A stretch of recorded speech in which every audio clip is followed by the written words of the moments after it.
Bismillahirrahmanirrahim. Alhamdulillah wassalatu wassalamu ala Rasulillah. Amma ba'du. Qala ta'ala ya ayyuhalladzina amanu taqullaha haqqa tuqatih wa la tamutunna illa wa antum muslimun. Allahumma alimna ma yanfa'una wanfa'na bima 'allamtana wa zidna ilman ya rabbal alamin. Rabbi shrah li sadri wa yassir li amri wahlul 'uqdatam min lisani yafqahu qawli. Amma ba'du.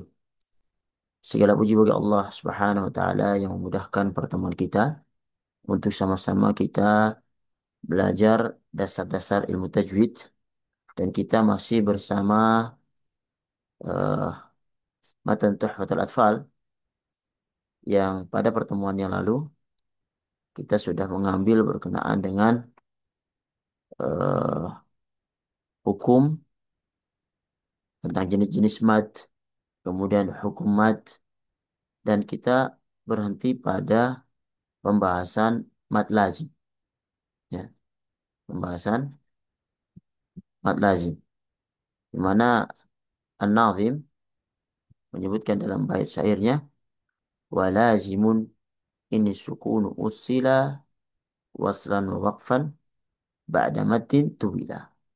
Kemudian mulai masuk ke pembagian mad lazim.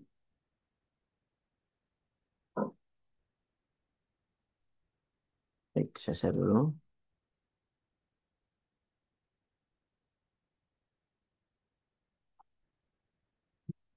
Gitu.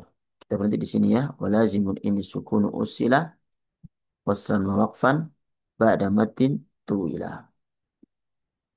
Jadi jika ada sukun bersambung setelah mad baik secara wasal ataupun waqaf maka ini dinamakan dengan mad lazim.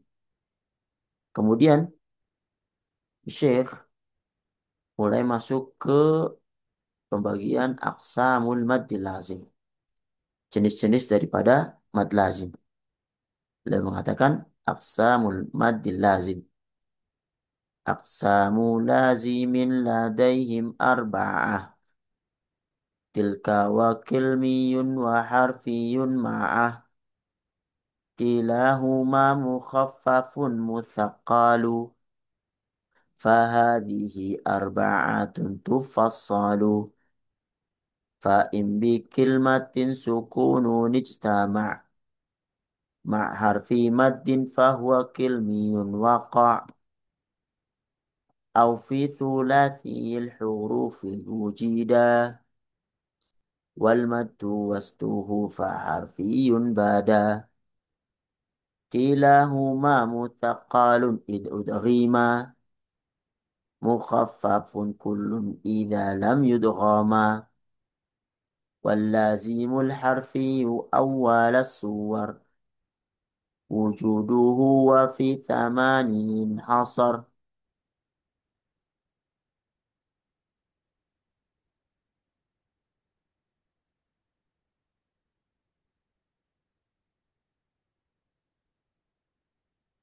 واللازم الحرفي أول الصور وجوده وفي ثمانين حصر. Sepertinya ada yang kurang. Kembali ke matan aslinya.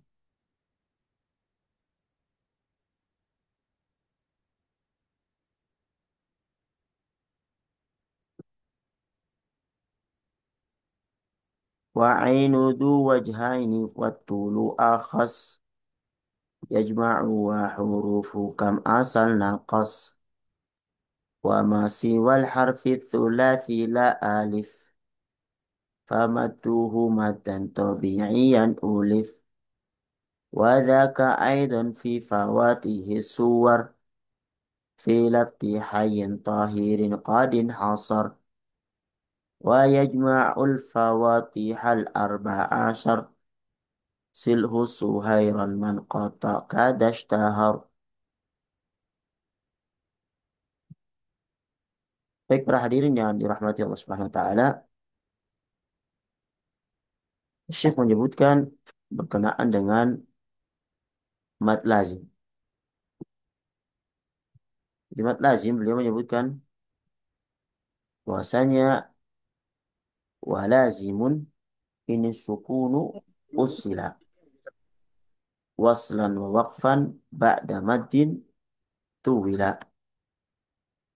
Jadi mat lazim atau disebut juga mat lisakin lazim, dia termasuk dari mat fara'i. Jadi kita sudah sebutkan di pembagian mat terbagi menjadi dua, mat asli dan mat fara'i. Mat asli, mat tabi'i. Mat fara'i macam-macam, termasuk di dalamnya adalah mat lazim. Jadi mat lazim adalah mat far'i yang disebabkan adanya sukun asli setelah huruf mad. Baik itu dibaca wasal ataupun dibaca waqaf. Ya, hukumnya lazim. Ya, pada pertemuan yang lalu kita katakan bahwasanya hukum mad ada wajib dan ada lazim, ya, ada jaiz. Sedangkan mad lazim hukumnya lazim, yaitu lazim sit harokat, 6 harokat. Contohnya as-sakhah,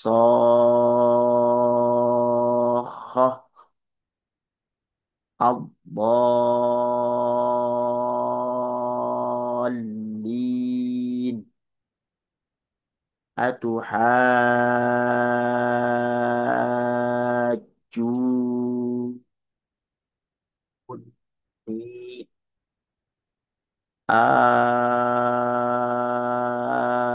al-ana. Ini pada mad lazim yang nanti disebutkan oleh muallif mad eh, lazim kilmi. Sedangkan yang harfi itu ada di huruf muqatta'ah. Shad, nun, ha, mim, to, sin, mim. Ya. Yang mana pembagiannya nanti disebutkan oleh Syekh pada bait-bait syair setelahnya. Kemudian Syekh masuk kepada pembahasan aqsamul mad lazim. Al-Imam Al-Jamzuri menyebutkan aqsamu lazimin ladaihim arba'ah wa tilka kilmiyun wa harfiyun ma'ah. Jadi mad lazim terbagi menjadi arba'ah, 4 jenis. Ada yang disebut mad lazim kilmi, ada yang disebut dengan mad lazim harfi. Dari kedua pembagian ini terbagi lagi keduanya menjadi mukhaffaf dan mutsaqqal. Jadi 4. Jadi mad lazim kilmi mukhaffaf, mad lazim kilmi mutsaqqal, mad lazim harfi mukhaffaf, dan mad lazim harfi mutsaqqal. Al-Imam Jamzuri mengatakan kilahuma mukhaffafun mutsaqqalu fahadhihi arba'atun tufassalu. Yaitu keduanya mad lazim kilmi dan mad lazim harfi ada yang mukhaffaf dan ada yang mutsaqqal. Jadi pembagiannya seperti yang disebutkan tadi, ada mad lazim kilmi mukhaffaf, mad lazim kilmi mutsaqqal, mad lazim harfi mukhaffaf, dan mad lazim harfi mutsaqqal.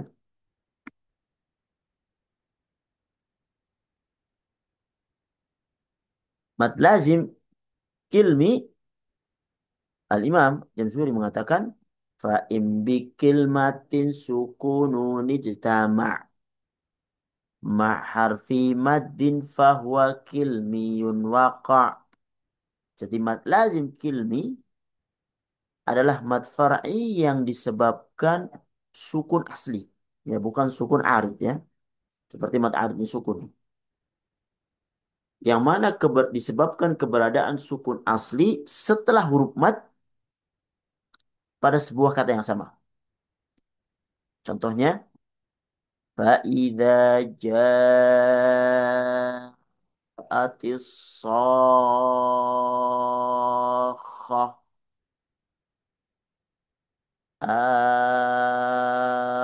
الله خير أما يشركون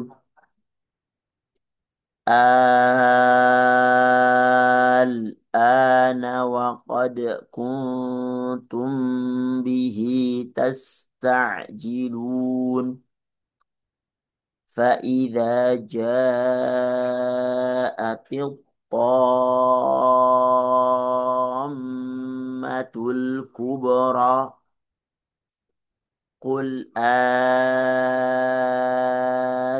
الذكرين حرم أم الأنثيين غير المغضوب عليهم ولا الضالين.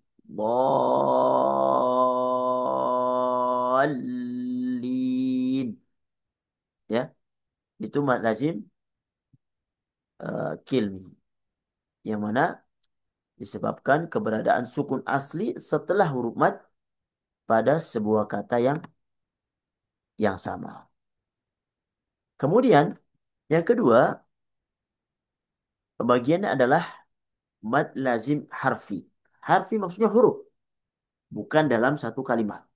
Al-Imam Al-Jamzuri mengatakan au fi thulathiyil hurufi wujida wal maddu wastuhu fa harfiyun bada.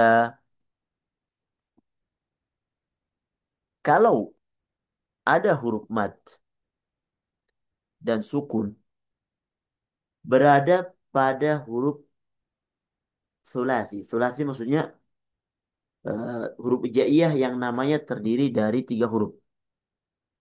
Dan huruf keduanya, ya, tiga huruf. Huruf keduanya ini itu huruf mad.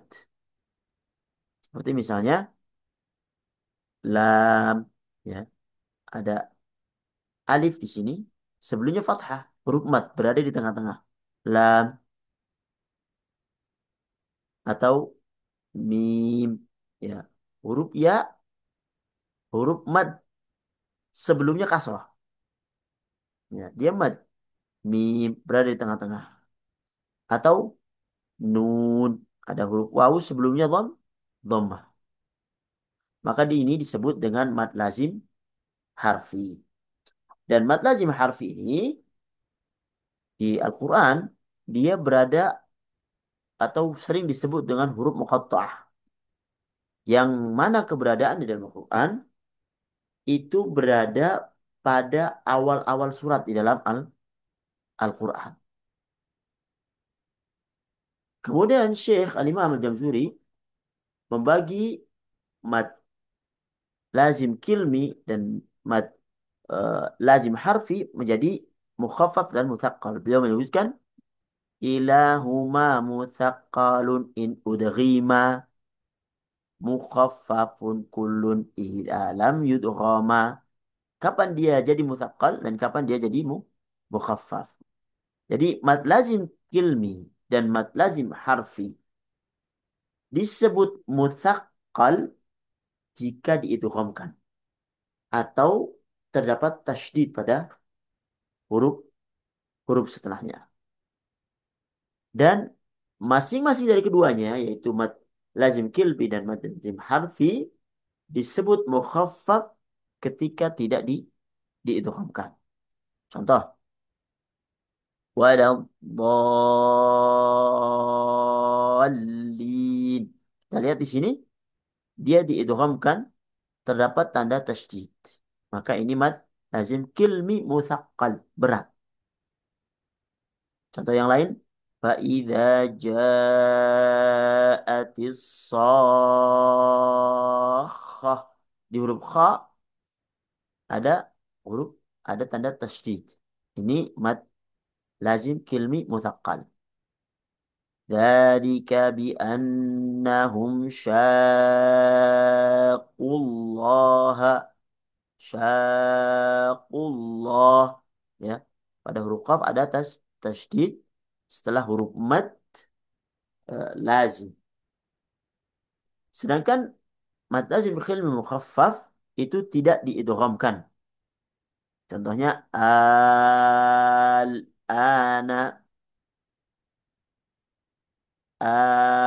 al-ana wa qad kuntum bihi tasta'jilun.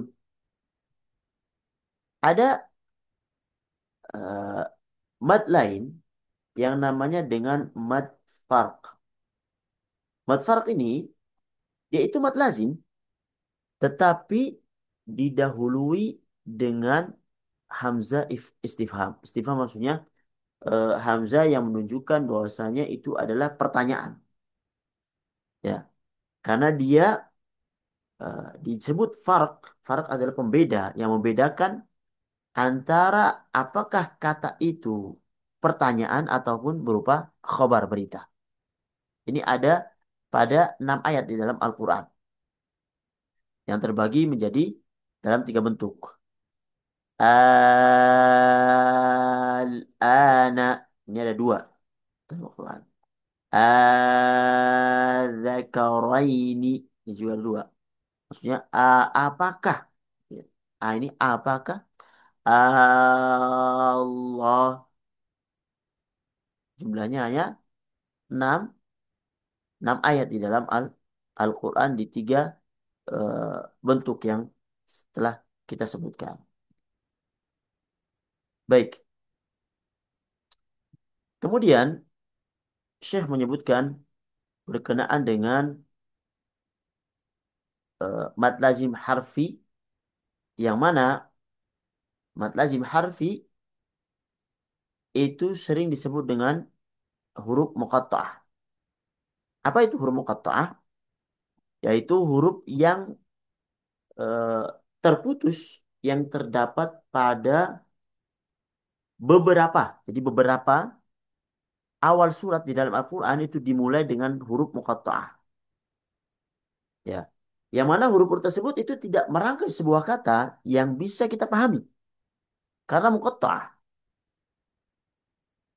Dan Allah Subhanahu wa taala memulai 29 surat. Ya, jadi dari 114 surat ada 29 surat di dalam Al-Quran dimulai dengan huruf muqatta'ah. Dan jumlah huruf muqatta'ah ini itu ada 14. Ya, ada 14 yang dikumpulkan menjadi silhu suhairan man qata'ka. Sil, sod, lam, ha, sin, ha, ya, ro, ya, alif, mim, nun, kaf, ta, ain, dan kaf. Apa hikmah daripada huruf muqatta ini? Ada beberapa pendapat berkenaan dengan hikmahnya. Wallahu alam yang dikuatkan oleh muallif dari beberapa hikmah yang beliau sebutkan bahwasanya huruf muqattah ini yang terletak di awal surat itu untuk menunjukkan mukjizat daripada Al-Quran. Ya. Yang mana manusia atau makhluk yang lain tidak bisa mendatangkan yang semisal Al-Quran. Padahal kita tahu Al-Quran itu turun di Jazirah Arab, memakai bahasa Arab. Dan huruf muqattah itu ada dalam bahasa Arab. Sementara mereka tidak bisa mendatangkan yang semisal daripada Al-Quran. Kalau kita perhatikan, setelah huruf muqatta'ah, ya, setelah penyebutan huruf muqatta'ah, biasanya yang dibicarakan setelahnya adalah tentang Al-Quran. Dan ini terdapat dalam 29 surat. Ya. Ini dikemukakan oleh Al-Imam Ar-Razi di dalam tafsirnya. Kemudian Imam Zamakhsyari dalam tafsir Al-Kasyaf. dan merupakan pendapat Syekhul Islam Ibnu Taimiyah dan juga pendapat Abu Hajjaj Al-Mizzi. Dan Syekh Muhammad bin Shalih Al-Utsaimin juga menyebutkan, menguatkan di dalam eh, kitabnya ketika beliau menjelaskan tafsir surat Yasin halaman 9. Kemudian bagaimana cara huruf muqatta'ah ini? Cara membacanya bagaimana? Ya, huruf muqatta'ah dibaca dengan cara mengucapkan nama hurufnya. Caranya gimana? Yaitu diuraikan huruf tersebut pada nama huruf masing-masing. Misalnya, kita lihat huruf muqatta'ah ada alif, ada lam, ada mim. Maka ditulis. Ini alif, tulis alif.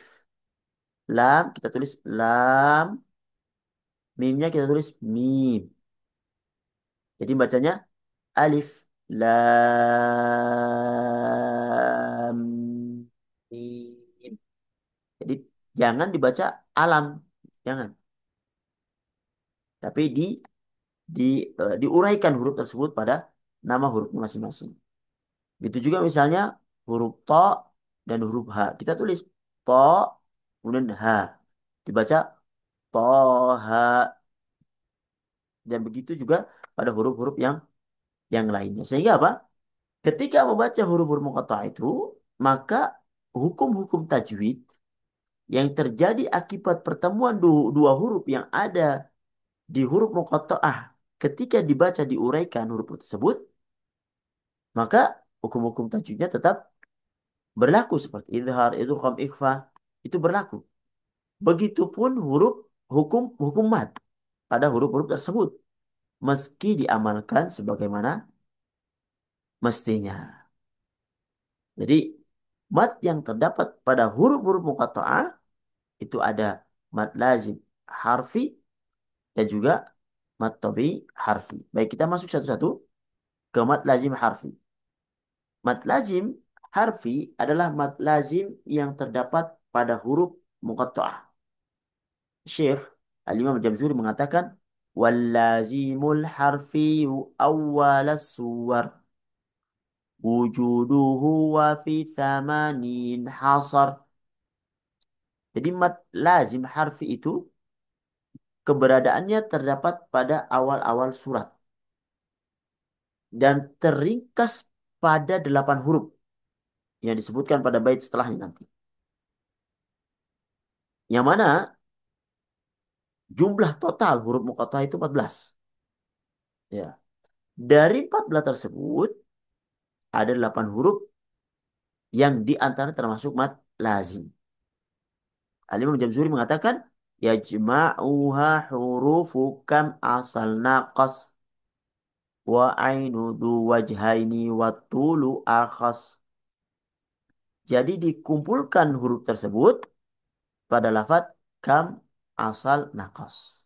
Jadi kaf, mim, ain, sin, lam, nun, qaf, dan sad.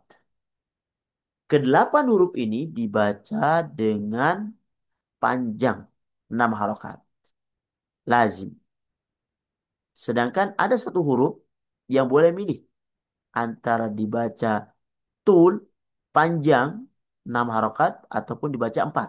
Ini khusus satu huruf yaitu huruf huruf ain. Walaupun lebih utama untuk dibaca 6 harokat. Ini berdasarkan riwayat Imam Hafiz dari jalur Syatibiyah. Contohnya misalnya pada huruf kaf. Gimana bacanya? Kaf. Dibaca 6. Huruf mim. Bagaimana bacanya? Mim. Ain. Yang ain tadi disebutkan dia ada dua cara membaca ya. 4 ataupun 6. Walaupun utamanya dibaca 6. Ain. Sin. Lam. Nun. Qaf. Sod.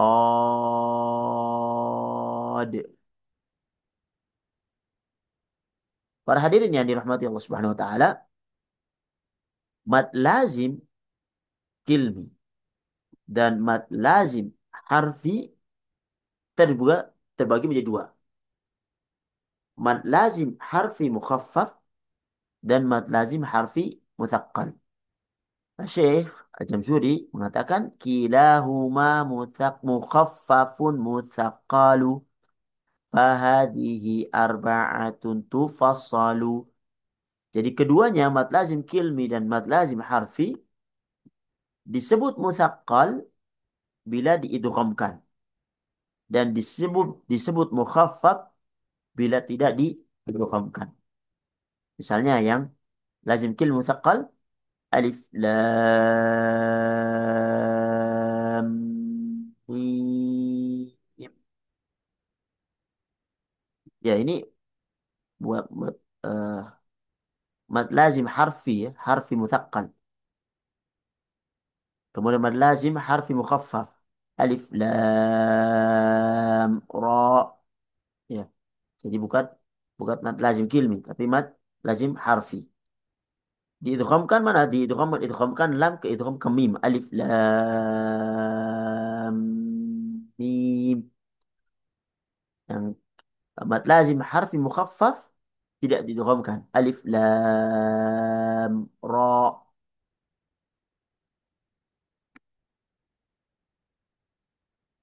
Kemudian ada istilah dengan mad tabi' harfi. Yang mana dia dibaca tabi'i, dibaca asli yaitu dua harokat. Yang mana ini mad tabi'i yang tapi mad tabi'inya itu terdapat pada huruf muqatta'ah. Al-Imam Jamsuri mengatakan wa ma siwal harfi tsulati la alif famadduhu maddan tabi'iyan ulif.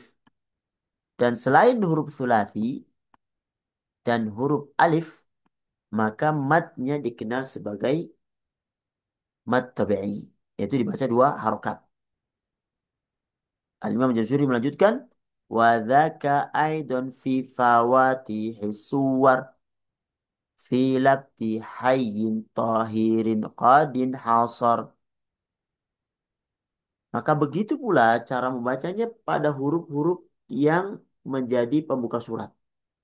Yang mana huruf ini dikumpulkan oleh muallif yaitu pada lafaz hayyin tahir. Ha, ya, to, ha, dan ro, dan selain alif. Ya. Karena alif tentunya tidak ada mat.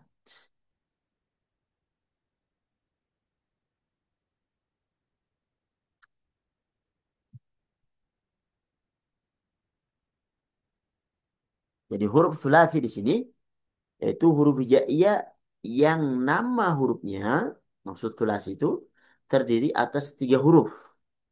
Seperti kaf, kan terdiri dari kaf, dari alif dan fa. Lam terdiri dari lam, dari alif dan mim. Dan di sini dikecualikan alif ya, karena walaupun nama hurufnya terdiri dari tiga huruf, yaitu alif, hamzah, lam, dan fa, namun di penyebutan alif ini itu tidak ada mad daripadanya. Seluruh huruf muqatta'ah ya selain huruf sulasi dan alif maka dibaca mad asli dan ini disebut dengan mad tabi harfi. Misalnya pada huruf ha misalnya ha, ya, to, ha, ro, alif. Ya. Kemudian Syekh menyimpulkan huruf mad pada huruf muqatta'ah beliau menyebutkan wa yajma'ul fawatihal arba'asyar silhu suhairan man qata'ka dashtahar. Jadi jumlah huruf-huruf yang digunakan atau huruf-huruf muqatta'ah di dalam pembukaan surat kalau dikumpulkan jumlahnya ada 14. Yang mana huruf itu terkumpul dalam kalimat silhu suhairan man qata'ka. Ya, yang mana 14 ini sebagiannya dibaca dengan mad tabi'i, 2 harokat. Sebagiannya dibaca dengan mad lazim, yaitu 6 harokat. Dan khusus untuk huruf ain, dia mempunyai 2 cara membaca. Bisa dibaca 4 harokat atau 6 harokat.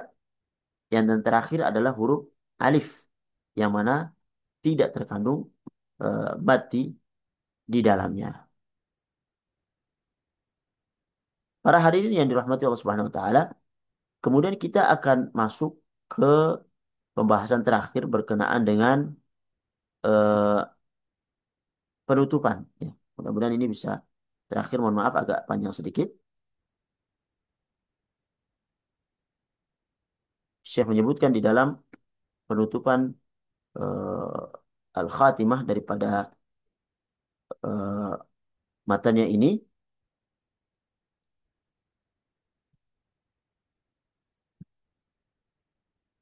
beliau menyebutkan al-khatimah wa tamma dzannatmu bihamdillahi ala tamamihi bila tanahi abiyatuhu nadun badali dhinnuha tarikhuhu bushra liman yutqinuha thumma salatu wassalamu abada ala khitamil anbiya'i ahmada wal ali was sahbi wa kulli tabi'i wa kulli qari'in wa kulli sami'i. Tanpa terasa ya, kita telah sampai pada akhir pembahasan yang dari pembahasan-pembahasan tajwid dasar, yang mana Syekh menutup akhir daripada pembahasan ini dengan memuji Allah Subhanahu wa taala dan bersalawat kepada Rasulullah Shallallahu alaihi wasallam. Beliau menyebutkan wa tamma dzannatmu bihamdillahi ala tamamihi bila tanahi. Beliau mengatakan bahwasanya setelah ya wa tamma dzannatni bihamdillahi, setelah syair ini, setelah nazam ini selesai beliau rangkum beriring dengan pujian bagi Allah Subhanahu wa taala dan juga atas pertolongannya dalam menyempurnakan syair ini, beliau memuji Allah Subhanahu wa taala dengan puji-pujian yang tanpa ada batas. Wa tamma dzannatmu bihamdillahi ala tamamihi bila tanahi. Ya, pujian yang tidak ada batas. Yang mana kalau kita lihat di awal syair, beliau memulainya dengan basmalah, hamdalah dan juga salawat. Begitupun juga ketika beliau mengakhiri syairnya, beliau mengakhirnya dengan hamdalah dan dengan salawat. Tsumma salatu wassalamu abada ala khitamil anbiya'i ahmada. Kemudian salat dan salam selamanya atas penutup para nabi, yaitu Nabi kita Muhammad sallallahu alaihi wasallam, sebagaimana Allah Subhanahu wa taala sebutkan di Quran surat Al-Ahzab ayat 40, "Maka ana Muhammadun aba ahadin min rijalikum walakin Rasulullah wa khataman nabiyyin." Muhammad itu bukanlah bapak dari seorang di antara kamu, tapi dia adalah utusan Allah dan penutup para para nabi. Maka kalau ada ya orang-orang yang mengaku nabi setelah Nabi Muhammad SAW, maka dia kadzab, dia adalah pembohong. Wal ali was sahbi wa kulli tabi'i wa kulli qari'in wa kulli sami'i. Kemudian beliau juga menghaturkan salawat dan salam atas keluarga Nabi, para sahabat, dan seluruh pengikutnya, dan seluruh pembaca Al-Quran, dan seluruh orang-orang yang mendengarkan Al-Quran. Semoga Allah Subhanahu wa Ta'ala merahmati mereka, meridhoi mereka, dan termasuk mudah-mudahan kita semua yang belajar belajar eh, hal ini. Kemudian di akhir eh, syairnya beliau menyebutkan tentang waktu penulisan daripada syairnya ini. Abyatuha nadun badali dinnuha tarikhuha bushra liman yutqinuha.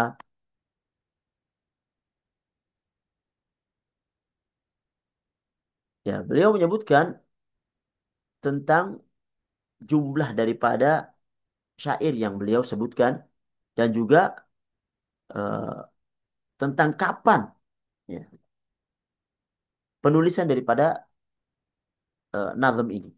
Beliau menggunakan rumus huruf hijaiyah untuk menghitung jumlah bait dan tahun ditulisnya nazm ini. Dan ini biasa digunakan dalam penulisan pada zaman-zaman dahulu dan bisa berfungsi sebagai sebagai angka. Di orang-orang Arab ya sebelum sebelum ini tidak mengenal angka. Sehingga mereka untuk menulis angka mereka menggunakan huruf ya. Yang mana susunannya ya susunan huruf abjadiyah diurutkan berdasarkan nilai yang tergantung pada setiap huruf yang dikenal dengan abjad, hawas, hutti, kalamun, sa'fas, qurashat, sakhadun, do, do, dha, ghun. Ya, ini rumusnya.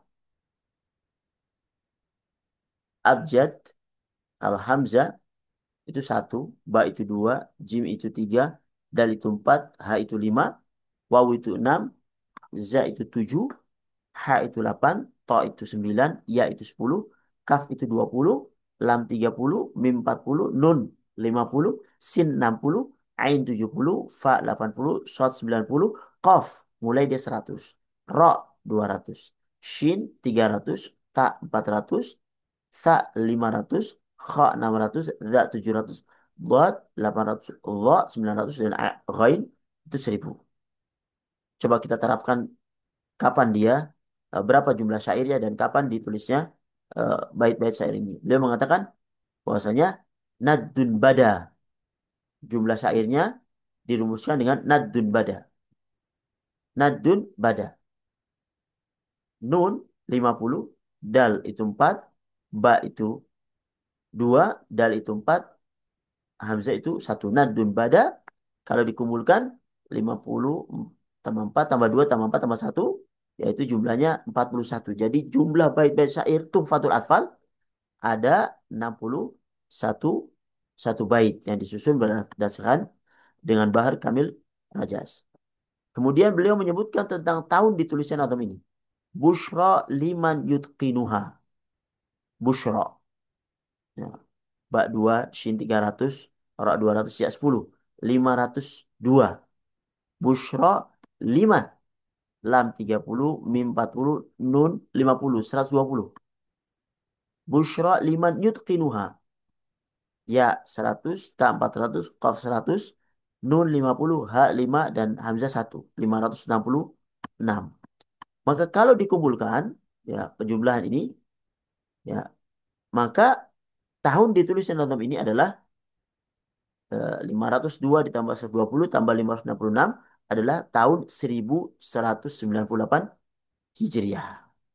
Dan demikianlah akhir daripada Manzumah Tuhfatul Atfal wal Ghilman fi Tajwidil Quran. Mudah-mudahan Allah Subhanahu wa taala merahmati dan meridhai penulis daripada nazam ini, syair ini dan juga kita sekalian yang telah mengambil dari awal sampai akhir dan mudah-mudahan Allah Subhanahu wa taala menjadikan kita termasuk dalam ahlul Quran, ahlullah wa khasatuh yang di keluarga Allah Subhanahu wa taala dan menjadikan kita sebagai sebaik-baiknya orang yaitu yang mana disebutkan Rasulullah SAW khairukum man ta'allama al-Quran wa 'allama. Sebaik-baik kalian adalah yang khairukum man ta'allama al-Quran yang belajar Al-Quran wa 'allama dan mengajarkan Al-Quran. Termasuk di dalamnya adalah belajar tentang tajwid ini. Karena dengan tajwid, seorang bisa membaca Al-Quran sebagaimana uh, Allah Subhanahu wa taala mengajar Rasulnya ber- dengan perantaraan Jibril mengajarkan Rasulullah Shallallahu alaihi wasallam sehingga bisa membaca Al-Quran dengan benar dan tidak terjatuh pada kesalahan-kesalahan dalam pembacaan. Mudah-mudahan ini yang sedikit bermanfaat setelah beberapa pertemuan kita lalui. Mudah-mudahan Allah Subhanahu wa taala merahmati kita semua. Kalau ada benarnya datangnya dari Allah Subhanahu wa taala, kalau banyak salahnya datangnya dari kami. Hada wa sallallahu ala Muhammad wa ala alihi washabihi ajma'in. Assalamualaikum warahmatullahi wabarakatuh.